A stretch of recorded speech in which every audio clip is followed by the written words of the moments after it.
I couldn't believe what I was seeing. Balloons that spelled, "Happy Birthday, Lily," instead of my name, the cake with her picture on it, and my entire family chanting her name while I stood there holding the gift I bought for myself. It was supposed to be my 25th birthday, the one day I could celebrate surviving a rough year. But somehow my sister, my perfect, golden child sister, had hijacked my party right from under me. And as crazy as this sounds, by the end of the night, the police were standing in our living room, asking me questions about assault and theft. Tell me honestly, if your own family betrayed you like that, would you have done what I did? Okay, let me back up. My name's Claire, and I'm the middle child of 3. My older brother, Ethan, who mostly minds his own business, and my younger sister, Lily, who's, well, the favorite. Ever since we were kids, everything in our family revolved around her. She was the gifted one, the pretty one, the social butterfly. I was the responsible one, the quiet, hardworking, reliable sister who held things together while she got all the attention. When Lily got in trouble, I was the one cleaning up the mess. When she borrowed money and couldn't pay it back, guess who covered for her? Me, always me. This year had been especially rough for me. I'd gone through a breakup, lost my job for a few months, and had just started rebuilding things. So, when my birthday came around, I decided, for once, to make it about me. I booked a small banquet hall near our hometown, invited a few close friends, coworkers, and of course my family. It wasn't extravagant, but I poured my heart and my savings into making it special. I designed the invitations, picked out a gold and white theme, even ordered a custom cake with "Happy 25th, Claire," written in elegant script. For once, I felt proud. Like maybe I deserved a little spotlight. But as the day got closer, I started noticing little weird things. My mom called me one afternoon saying, "Sweetheart, I was thinking maybe we could combine your party with Lily's little celebration since she just got that job offer. It would be so much fun. Both of you together." I laughed it off and said, "Mom, no. It's my birthday, not hers." She sighed dramatically and said, "Oh, come on, Claire. Don't be selfish. You two can share." I put my foot down. I said no, firmly. I thought that was the end of it. Oh, how wrong I was.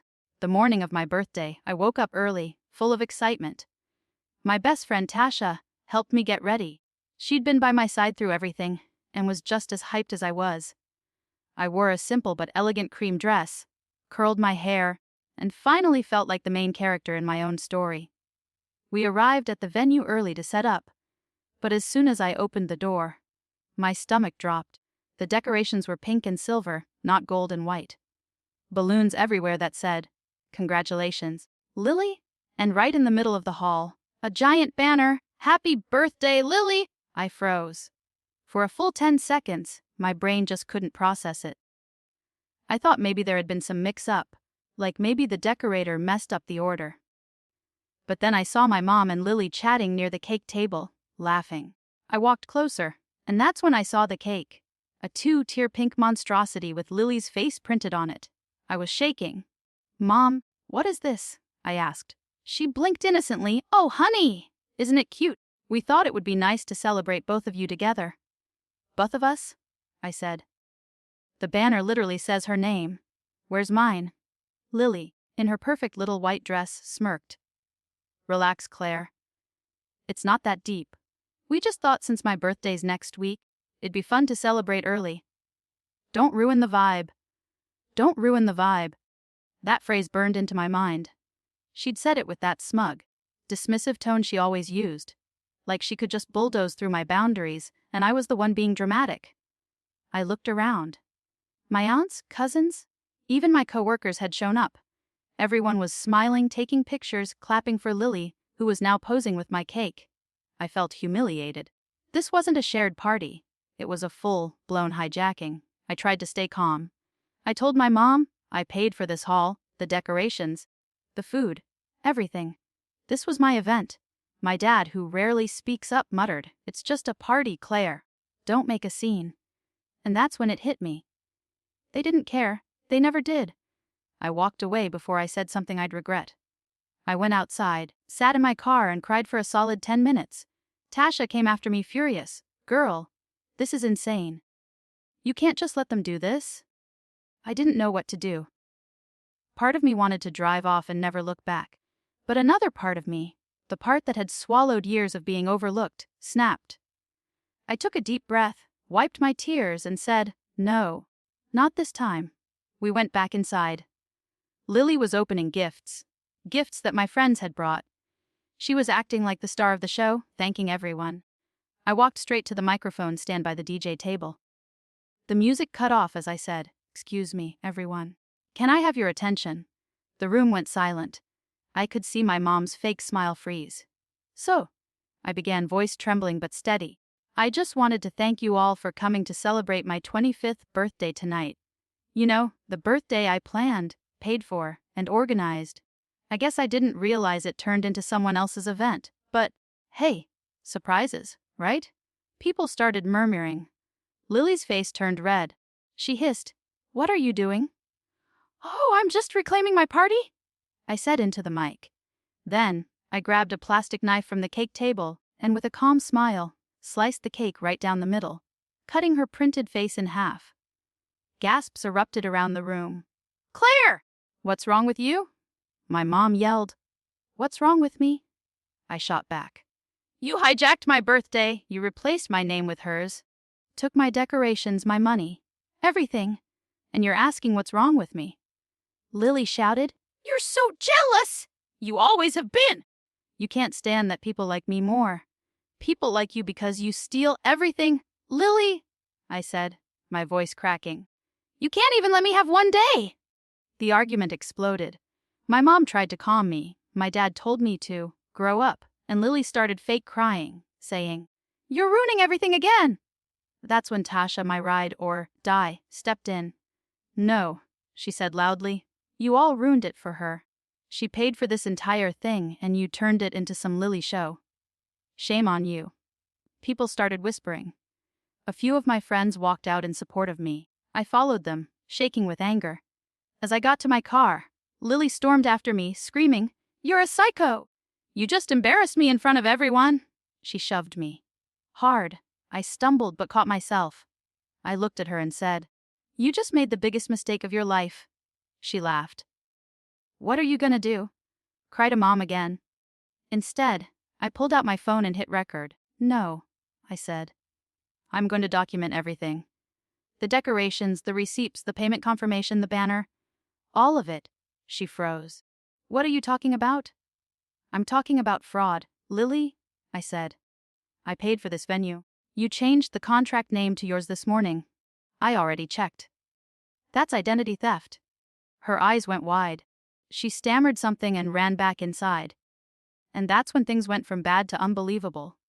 A few hours later, after I'd gone home and tried to decompress, I got a call from the venue manager. He said there was an incident and that the police had been called. Apparently, after I left, my sister and her friends trashed part of the hall, knocked over some decorations, and when the staff confronted them, Lily told them I had authorized it, that I was the one who booked it and gave permission. I couldn't believe it. She was trying to pin the damage on me. So, when the police arrived at my door that night to ask questions, I showed them everything, the receipts, the messages, the video I recorded, even the booking confirmation email in my name. They took notes, asked for her full name, and said they'd look into it. The next day, my parents called, furious. My mom yelled, "How could you bring the police into this?" "Because your daughter tried to commit fraud and blame me," I shot back. "I'm done covering for her. You've let her get away with everything her entire life, and now it's over." My dad muttered something about family loyalty, but I hung up. I didn't owe them loyalty after they humiliated me. A week later, I got a call from an officer. Apparently, the venue had filed charges for property damage, and Lily's name was on the altered contract. She was facing a fine and possible community service. My mom tried to convince me to fix it, but I told her, if Lily wants to play grown-up games, she can face grown-up consequences. So that's the situation I was in. My family turned my birthday into my sister's celebration, then tried to make me the villain when things blew up. Before I tell you how it all ended, I want you to pause for a second and tell me, what would you have done in my shoes? Would you have called the cops on your own sister, or just walked away? Okay, here's how it ended. Lily eventually called me, crying this time, genuinely crying. She said she didn't mean for things to go that far, that she just wanted a little attention. I told her, you've had attention your entire life, Lily. You just don't know what it feels like when the spotlight isn't on you. She apologized. Sort of, but it felt hollow. I didn't say much. I told her I hoped she'd learn something from this, then hung up. My parents still blame me, by the way. They say I ruined family harmony. But honestly, I don't care anymore. For the first time in my life, I stood up for myself, and it felt amazing. The venue dropped the charges after Lily paid for the damages, but her reputation took a hit. Some of our relatives still whisper about how she stole her sister's party. It's poetic justice, honestly. Now, every time my birthday rolls around, I keep it simple. Just me, a few close friends, maybe a quiet dinner. No drama. No family circus. Sometimes I think back to that night, the pink balloons, the fake smiles, the humiliation, and I actually smile now. Because that was the night I finally stopped letting people walk all over me. So yeah, maybe calling the cops on my sister sounds extreme, but when someone keeps stealing your peace, sometimes you have to make a scene to get it back. If you were on my side, hit that like button. Subscribe for more stories like this. And tell me in the comments, what would you have done if your family hijacked your birthday? Would you have fought back or let it slide?